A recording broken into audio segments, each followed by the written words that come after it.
During the communist era, it was like that every 7th of November, the anniversary of the revolution. After the demonstration, people met again to listen to the speeches given by the party officials at the factory, but also to have a good time. Today is an important day for Ludmila, the manager, an important day for the ZIL factory veterans like Nikolai Kazakov. It is a big day for everyone, but for other reasons this time. They are not here to celebrate the revolution, but the 60th anniversary of ZIL's Arts Palace, a kind of huge cultural center for the factory. For the last 60 years, the employees of the ZIL automobile factory spent all their spare time here, for the worst as for the better.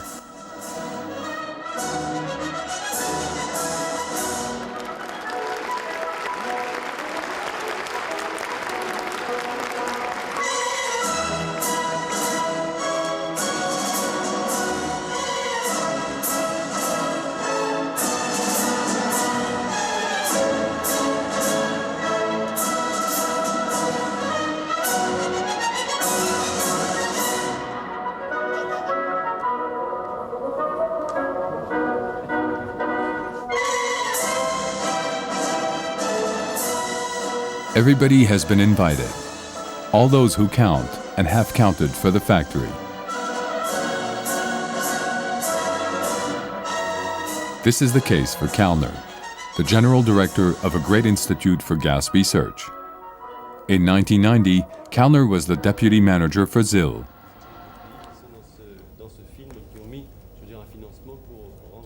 We had met him in 1990. We wanted to film the factory. Kalner was a rather difficult person to handle. When would you like to start shooting? Tomorrow, or the day after tomorrow. We still must meet people to prepare it. After that, the ideas will come along with it. So, to give you an exhaustive list of all the areas we'd like to shoot, we have to visit them, meet those in charge, and ask them what we can shoot and what we can't. We can have you see everything. The problem is that the factory is under construction. Do you like to invite people over to your house when it's being cleaned? We simply ask you to show us the areas that are presentable, those we can film. We can't make the list before seeing them. It is precisely for that reason I asked you and the young man, I repeat, to write it down for me in black and white. One had the impression that you were afraid of something at that time. No, I was not afraid of anything. But I simply had certain obligations. They were the rules of the game at the time. Today, by the way, I still have obligations. I'm working on subject matters which are not necessarily open to the public, and I must keep silent. I'm under obligations to my bosses. It's another question to know whether those rules were unreasonable. Maybe they were, maybe they weren't, but I had accepted them. I signed the contract, so I have worked within the limits fixed by those rules. And when those rules no longer suited me, I left ZIL, although those rules had become more flexible.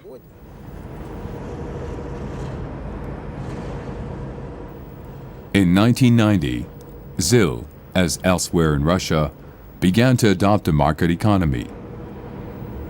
Just take a guess at how the factory's marketing manager felt about it.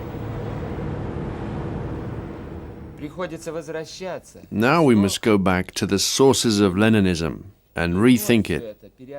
We must revise what provision the doctrine made for a case of that kind. Check, for example, if the adoption of a market economy is not in contradiction with Leninism. We are not refusing the market as long as it respects social welfare, which is the very essence of the revolution.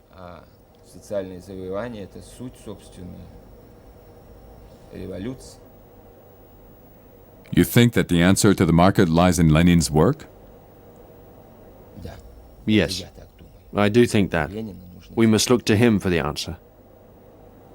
If tomorrow ZIL was privatized, what would you do? I'd leave ZIL immediately. Where would you go? I don't know. I'd take up farming. I'd go plant cabbage.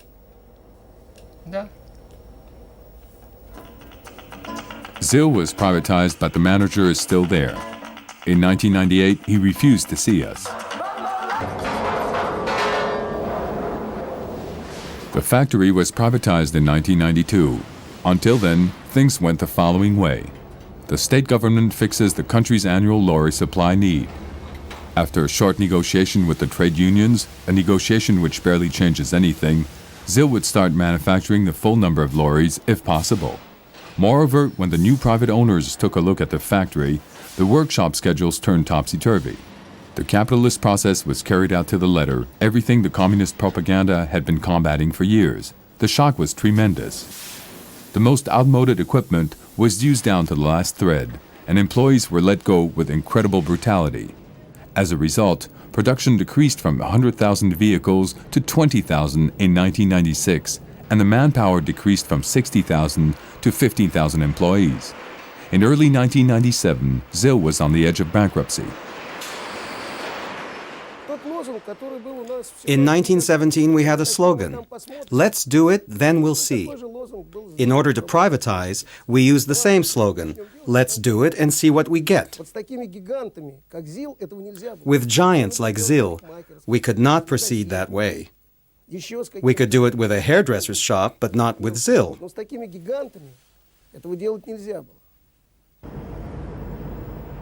In that deal, ZIL almost disappeared. A takeover bid by the Korean Daewoo was even seriously discussed. But during the last few months, things got better. The slump was stopped and confidence regained. The little miracle had a name, Yuri Lushkov, ZIL's new boss.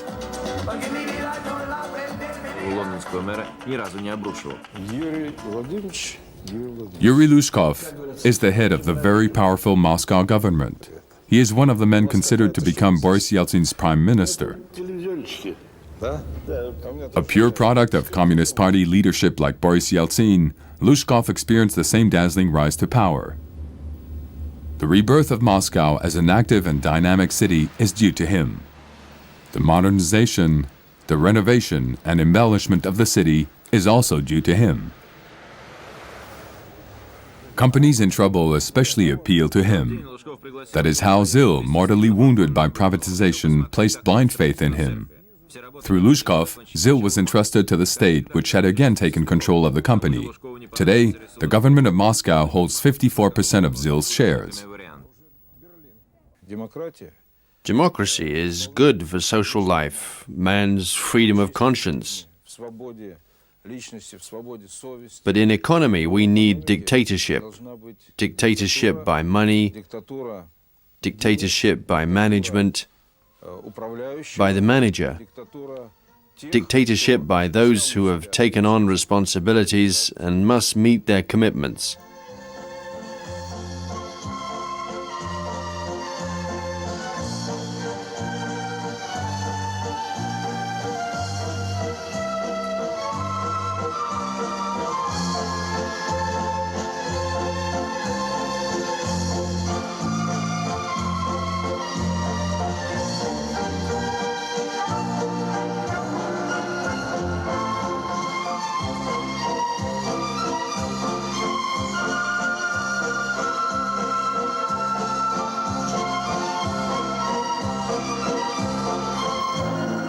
The first consequences of Lushkov's arrival was the return to the foreground of ZIL's former Secretary General of the party, Vladimir Nosov. At the time, he told us that Lushkov stated that to him, the main point was not to be a party member, the most important thing was professional proficiency and human qualities. It was for those qualities and others that Valery Nosov, Vladimir's brother, became general manager in 1996. Today, he presides over a board of directors, among whom numerous former ZIL executives were called back.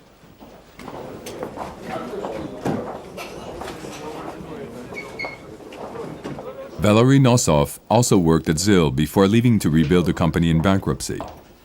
Today, back in his stomping grounds, he is being asked to do the same job for ZIL. In order to achieve this, he can rely on his brother's influential friends made at the time when Vladimir Nosov was party secretary at the factory and ruled over 28,000 militants.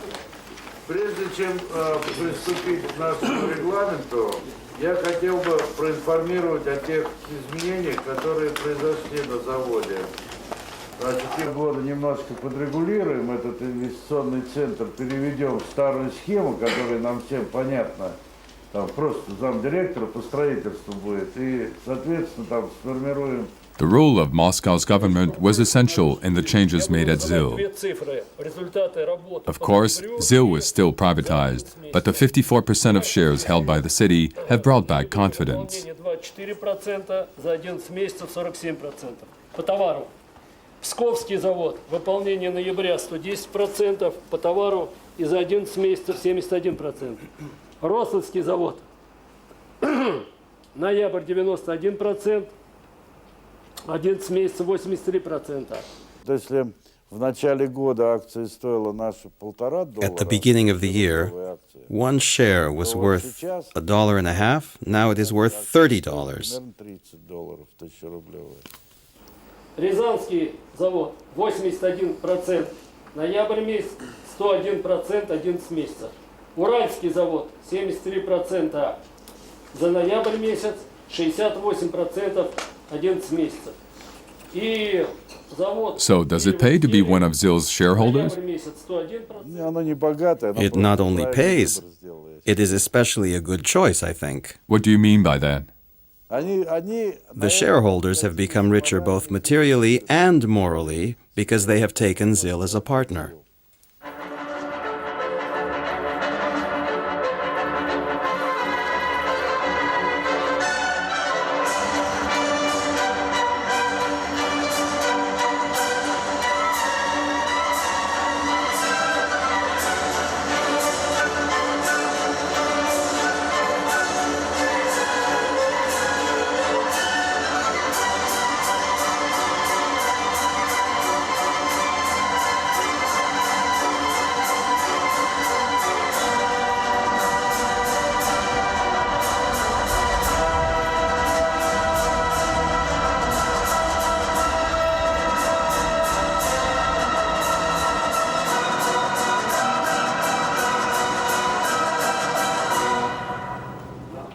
The personnel office is a sign of ZIL's revival. Not long ago, people would run away from the factory, and it late paid low wages and sometimes paid in merchandise. The least we can say is that people were not rushing in to get a job here. Today, everything has changed. People aren't lining up at the door, but almost. There are those who are coming for the first time, and there are the regulars, those who left when ZIL was on the edge of bankruptcy and now are timidly starting to nose their way back in. This is the case of one of them who has come this morning for a job interview. The head of personnel welcomes him into his office. He was the former number 2-man party member at ZIL. Nikola Borisovich, you are coming back to ZIL. You've already worked at the factory. When was that? In 1973. From 73 to 94 in the first milling machine workshop. 5th grade. And why did you leave the factory? Why did people leave the factory? People left the factory for different reasons. Personally, the wages no longer suited me. I hope you're not only coming back for 2 or 3 months. We are adults, aren't we? Were you offered the same job? I've already spoken with the workshop controller. We spoke several times on the phone. I've been asked to come back to the same spot on the same machines. I can therefore consider that you are expected at the workshop. Yes, I believe so. It should be settled. Thanks a lot. Good luck.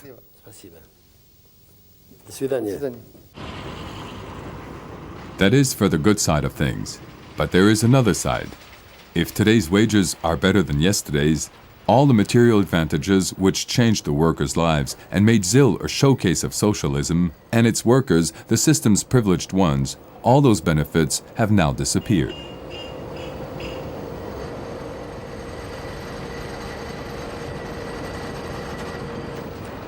As a result, the elite workers who left the factory at the crucial time of the crisis are not rushing back. The management has a difficult time finding the 5,000 skilled workers required to meet its output objectives. Meanwhile, young military draftees work for free at ZIL. As for young workers, they have quite a different version than that of the factory's management. It's really a scandal. I'm going to stop working with you. I'm looking for someone for your interview, and you take advantage of it to interview with someone else.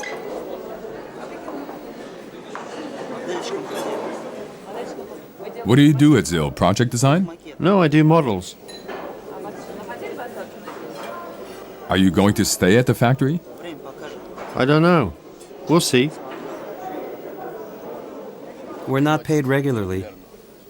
What are your wages? 1 million rubles. Is that the base salary at the factory? No, I don't think so. And will you continue your career at the factory? Sure.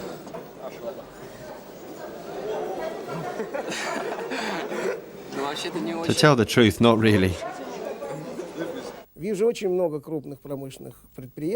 I see a lot of big industrial companies with a lot of ordinary people who are at the threshold of misery and poverty.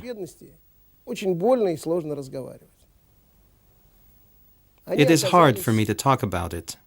Those people are guinea pigs for a large-scale experiment that is being totally improvised.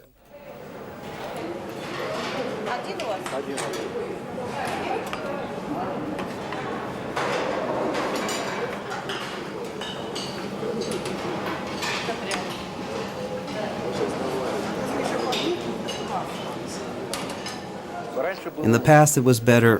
What do you mean by better? Well, anyway, my father believes it was better. The system's organization was better. Even trivial things. For example, after work, workers could rest. They could spend their leisure time here. They had access to a sauna, could play sports. Now all that is over.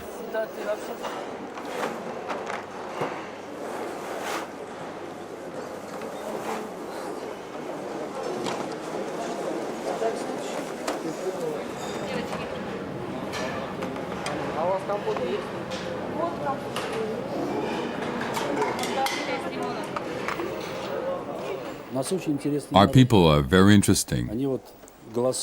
They vote for liberty, democracy. For the market, they understand it's a different system.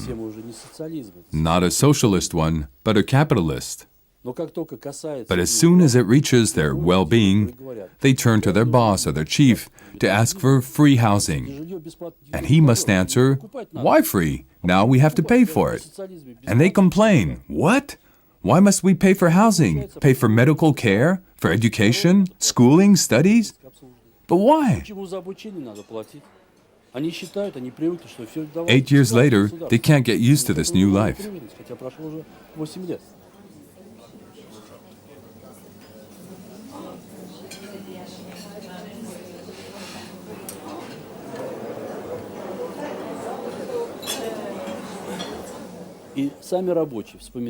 The workers remember.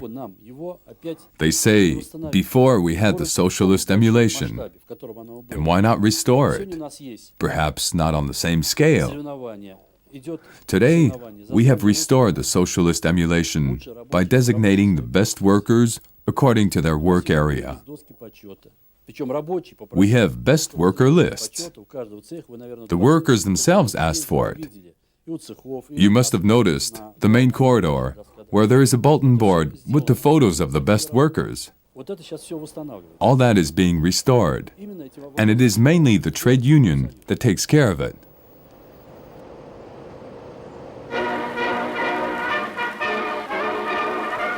Многотысячному коллективу автозаводцев, доблестным трудом прославившему родной завод, вручена почетная грамота ВЦСПС.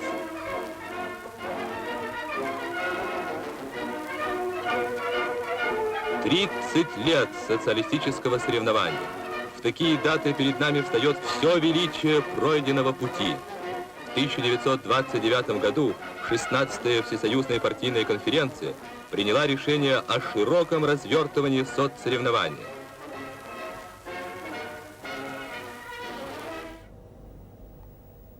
Do you know what society you're living in today? We don't have a society. We only have discussions about it, especially in the upper circles of power. Today, people are asking the country's leaders just what kind of society are we building? What can they expect? That has not been defined yet. We have refused the old society. We have not defined the new one. We talk about old capitalism, new capitalism. The leaders don't say anything officially. We have no idea what society we're moving towards. The people are asking questions that are not being answered. That silence worries them.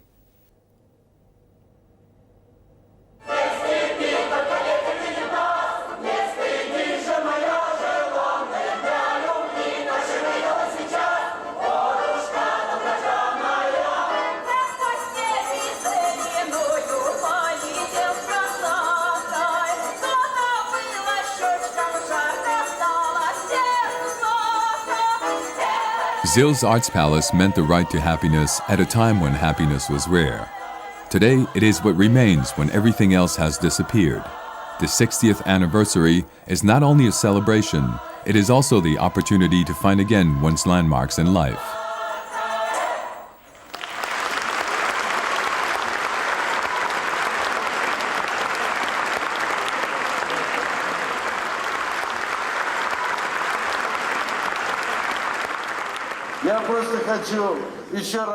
I would like to congratulate everybody once again. Congratulate once again the manager of the Arts Palace and wish them a lot of success. Both of us, we have grown up together. It makes us realize that we're not getting any younger. Well, I wish you a lot of success.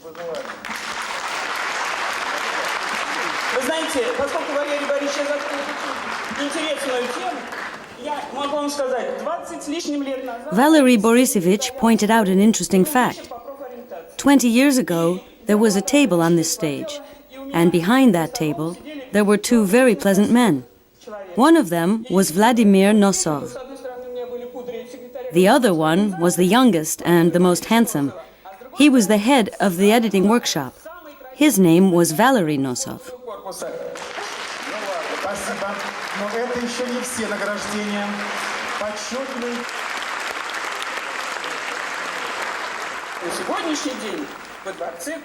Here at the Arts Palace, we are a united family. The people behind me are devoted to their cause. Here on the stage, you can see our golden assets.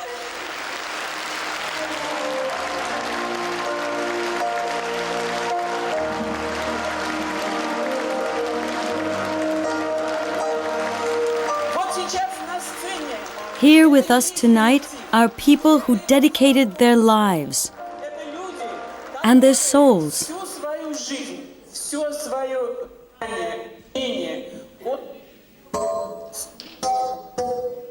They gave their absolute best to the men at ZIL.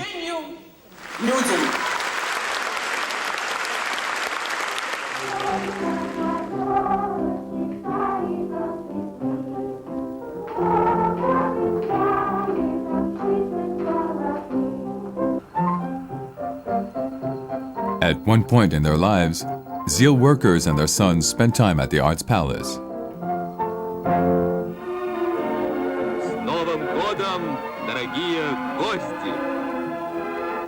After work, they could find here what they could not find elsewhere in the Soviet society if one did not belong to a big group like ZIL.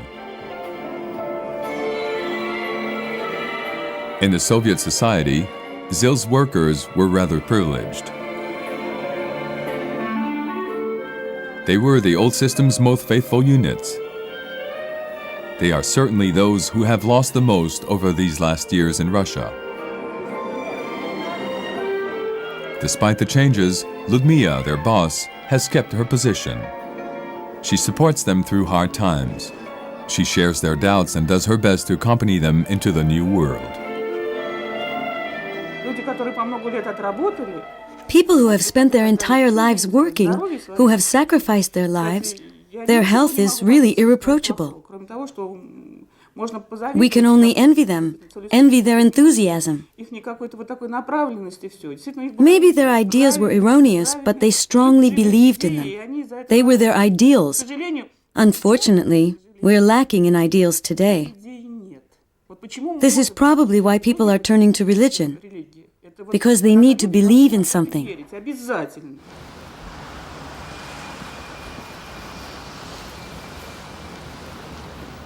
A pope walking in the very secular Arts Palace. This scene symbolizes the complete turnabout of ideas in Russia.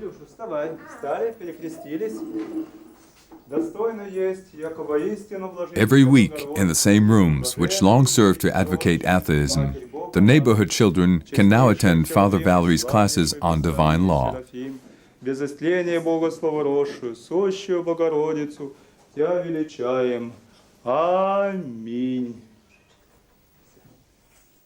An incredible quiet revolution carried out by Ludmila, the head of the Arts Palace. It's our culture. It is our life. I don't know how to explain it to you. It is absolutely necessary for our children. They must learn about it. It doesn't do them any harm. On the contrary, it teaches children respect. Respect towards parents, respect towards adults. It's very important. I am all for it. Religion has always been essential for people.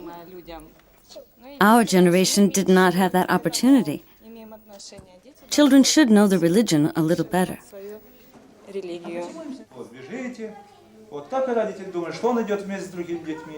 Let's do a short flashback to understand why these scenes of those children in the classrooms are revolutionary.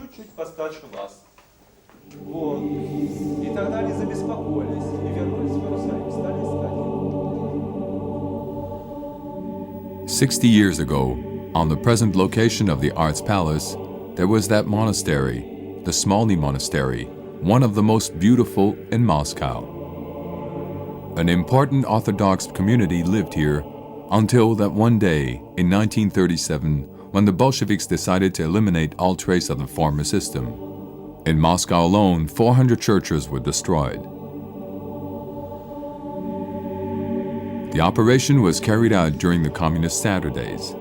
Volunteers, in squads, ZIL's workers turned the monastery into ruins. Then, with the ruins of the cemetery, they built ZIL's Arts Palace, which better suited the aesthetics of the new times.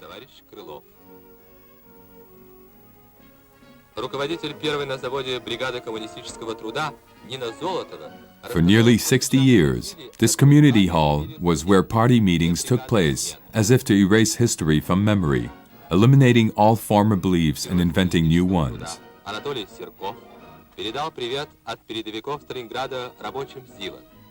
60 years for nothing.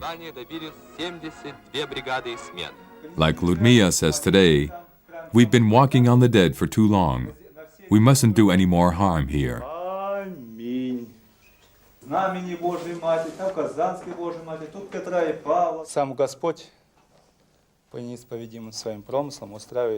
God Himself, for unknown reasons, sees to it that what is created by the world only lasts through a definite space of time. Nothing lasts. Everything comes to an end.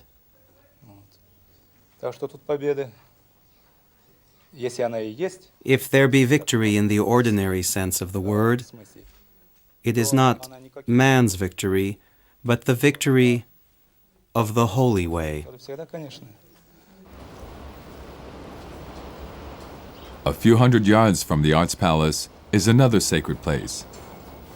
Another symbol of the ancient world, like the monastery, but not destroyed by the Bolsheviks. Enshrined in the factory's territory, it is the Church of the Assumption of the Virgin, founded in the 14th century. Here, in 1937, Bolsheviks did not pull down the walls. They were satisfied enough by looting the works of art and the furniture to replace them with ZIL's compressors. And then, at the beginning of the 90s, times changed. Compressors were removed. The church was restored, and the faithful came from everywhere, from ZIL especially, as if they had always been there.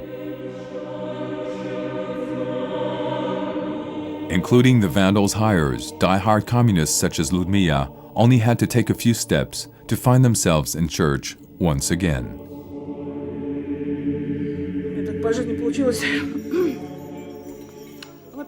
Life willed that I should know Father Vladimir. Father Vladimir is an extraordinary person. He is the patron saint of the Church of the Assumption of the Virgin. At the beginning, he interested me as a character, not necessarily as a priest. And then I experienced great misfortune in my life. It's difficult for me to talk about it.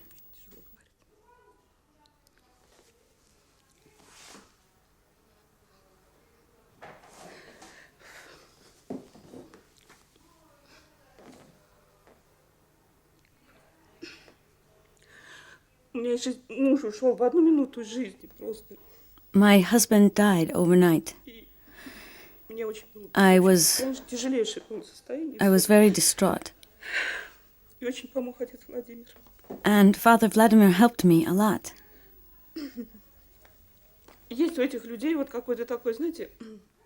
There is something about these people. He succeeded in shaking me out of my distress at that time, in convincing me that that was the way things were and that life must go on. And it's true that it soothes one to go to church. I can light a candle. I can come closer to the icon. I can talk about my misfortunes, my pain, my illnesses.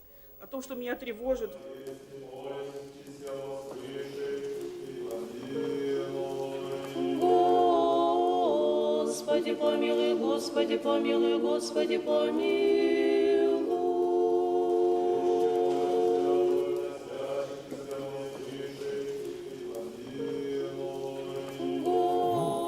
Люди прежде всего хотят утешения. First of all, what people want is consolation and protection, and that is natural. What does a child expect from his mother?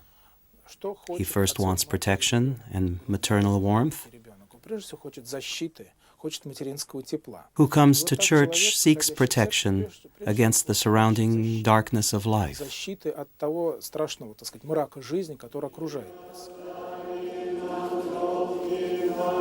Since the party does not have an answer to everything, people at ZIL are confused. After having been the guinea pigs of that new communist religion which tried to eradicate the old one, they must now pay and shamelessly accept their defeat in the face of the victors.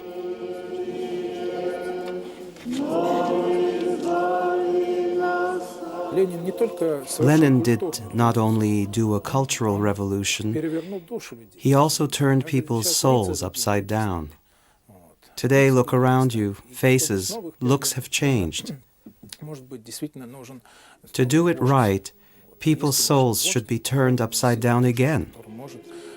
But for that, we would need a new leader, and if not a leader, at least a divine force to change the human soul.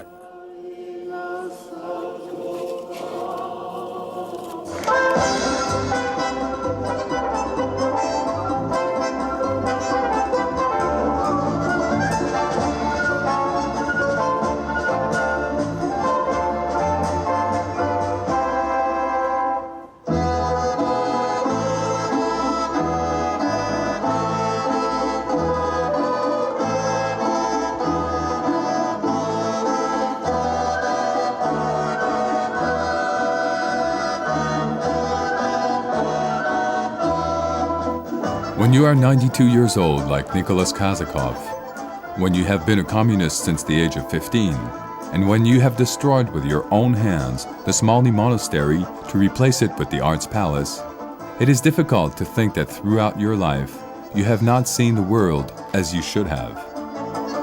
So you do not say it. Like Ludmilla, you go to church again without repudiating anything, pretending that the destruction of the monastery was merely an accident along the way, and that between God and Lenin, true love exists. The communists have always tried to draw people through humanistic values without showing their true colors, the devil's colors. They praised the laws of Moses, and the Ten Commandments even became the code of morals of the communist builders. Actually, communist values and Christian values are contradictory. Only false pretenses can make you believe that they are the same thing. Seen from the outside, twins can look alike, when actually one is a saint and the other a criminal. That day, Father Valery plays the saint, and Nicholas Kazakov plays the devil. We communists believe that we should do our utmost to prevent Russia from being slaughtered.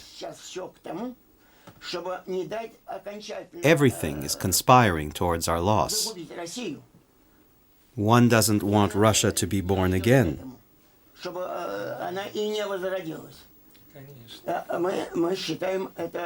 We communists believe that it is our duty to fight against those conspirators. We're trying to explain to the people that we must first break away from that power.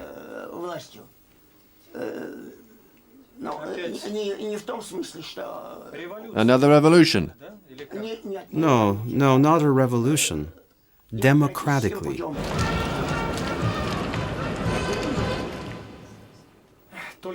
We should build the church inside us. We still have too much passion, too many sins. Yes, sins. We condemn others, but me, for example, I am a sinner. I never stop sinning. And why should I blame Eltsin? I'm myself an abyss full of sins. I should start on myself. I'm Russia. Inside me there is no working order yet. Russia is in me, so I should set a more modest task for myself. I must first put myself in order.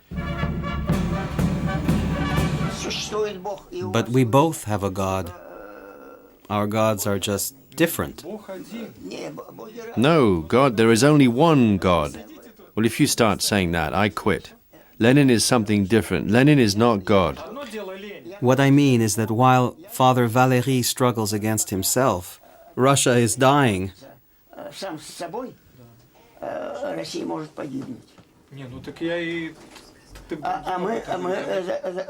We communists, as we struggle against ourselves, are also trying to save our country.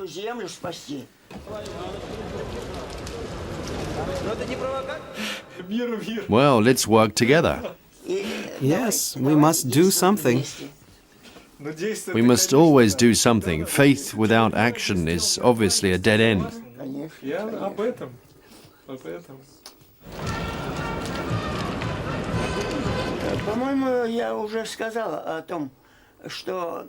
All right, I think I have been quite clear. The party has acknowledged that it took very tough measures toward the church and that its positions were erroneous. We presently believe that the Bible's essential commandment and the main ideas of communism go well together. We should work together to restore the people's morals. Do you agree? Yes, but what is the essential commandment? It is the love of God and the love for one's neighbor. For the rest, yes, in fact, there are things that are similar with communism. But you must not forget the essential. He forgets. He's a good politician.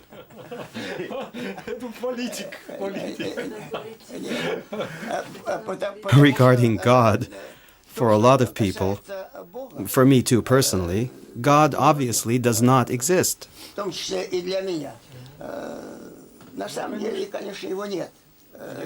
That's your point of view, and you are nothing but a poor little human being. Yes, but if faith, if belief in God makes man become more honest and fair, well, that's already a start.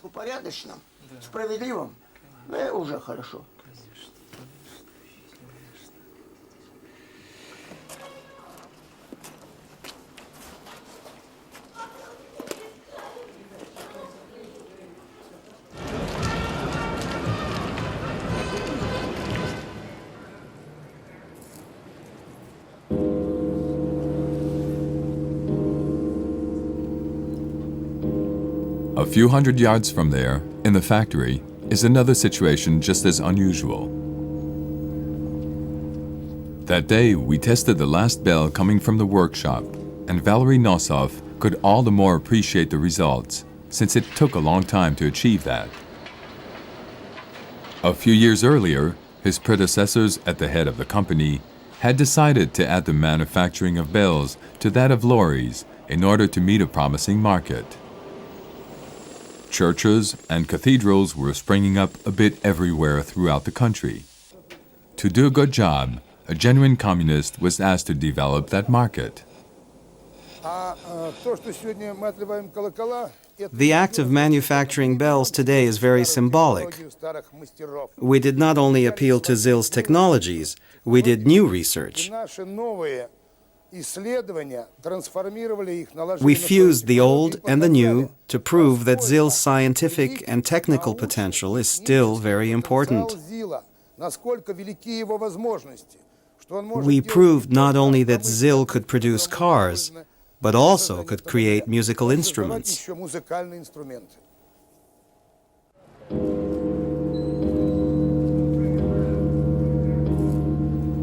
It still took a long time to get it right. At the beginning, a first bell exploded, then a second one, until the manager, for lack of technical explanation, decided to ask the Pope's advice concerning his own baptism. He then discovered that he had quickly been baptized by his mom during World War II and got properly baptized.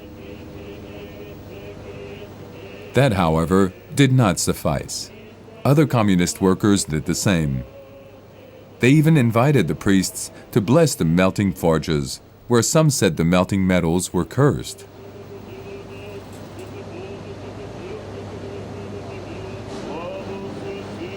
And it was only from the moment when the workshop was in unison with God that the bell stopped breaking. At least, that was the rumor in the factory. Large-scale production really only started from that time on.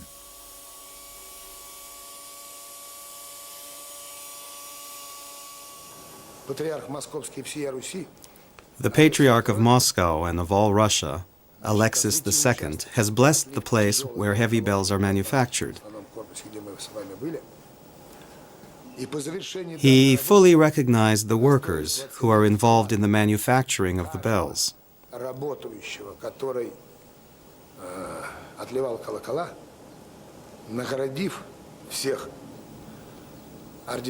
He rewarded them all with honors and medals conferred by the Russian Orthodox Church.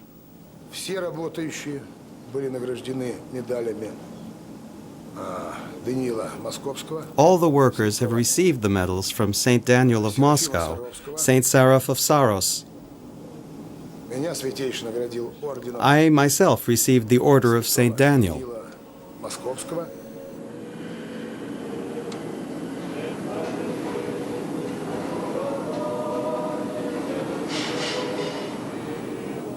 In the presence of Father Vladimir, now ZIL's priest, the workers' names were carved on all the bells, especially those ready to be pulled up onto the top of Saint-Sauveur Cathedral.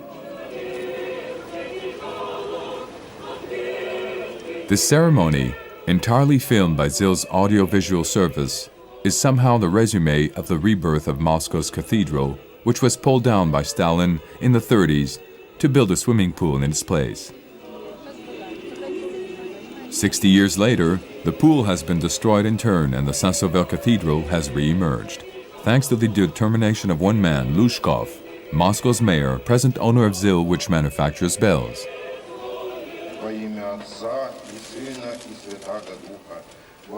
In the name of the Father, and the Son, and the Holy Ghost, may the bell be blessed and sanctified by the grace of the Holy Spirit, by this holy water in the name of the Father, and the Son, and the Holy Ghost.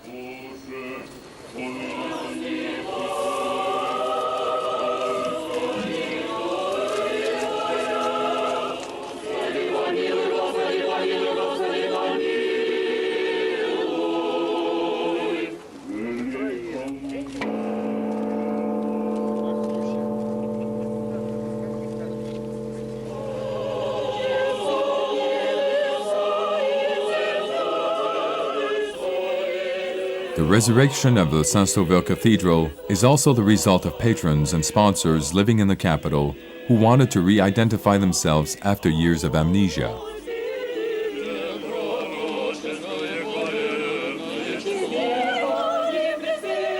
To make this identical symbol be reborn on the same spot, everyone responded fervently and generously to the public subscription launched by the head of the Moscow government.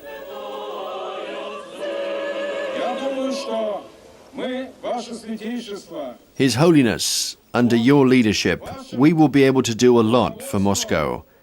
And not only for Moscow, but for Russia too. Thank God for this period we are living.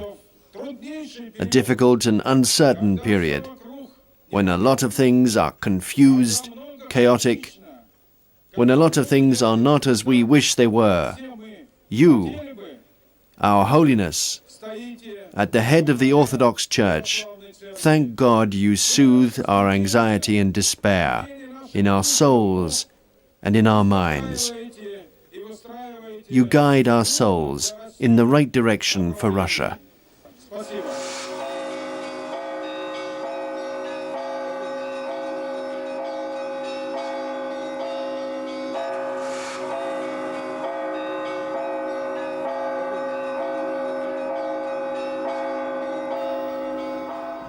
Do you think it was a good thing to build that cathedral again? Globally speaking, yes. But it wasn't worth hurrying, so... Our country is in such a state of dilapidation. We could have used the money to boost our economy at least.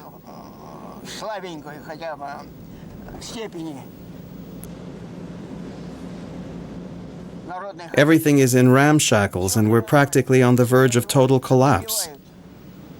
This has been a concerted policy, not one of errors.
As traditional Russia, that of Kazakov, Ludmilla, and the Nosovs, get ready to turn in for the night. Another Russian night is just beginning.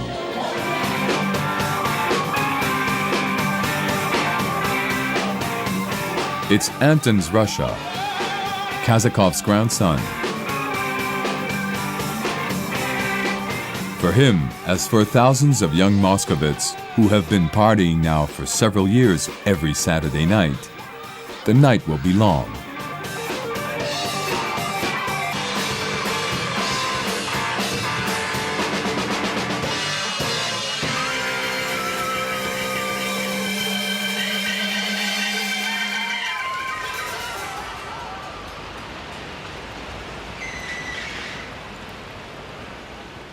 Anton, how do you see yourself 10 years from now?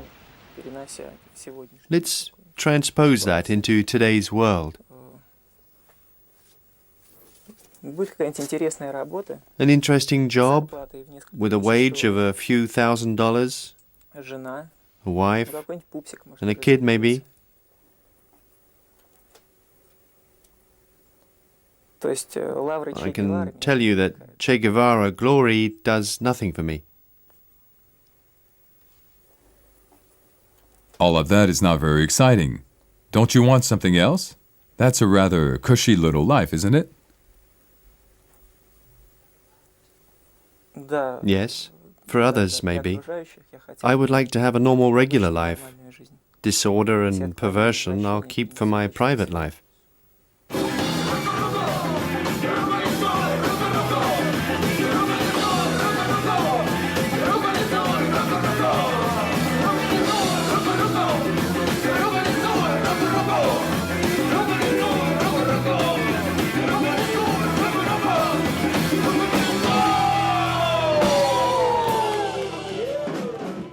Try to make another film, Daniel, bring much more money than last time, or you're gonna blow.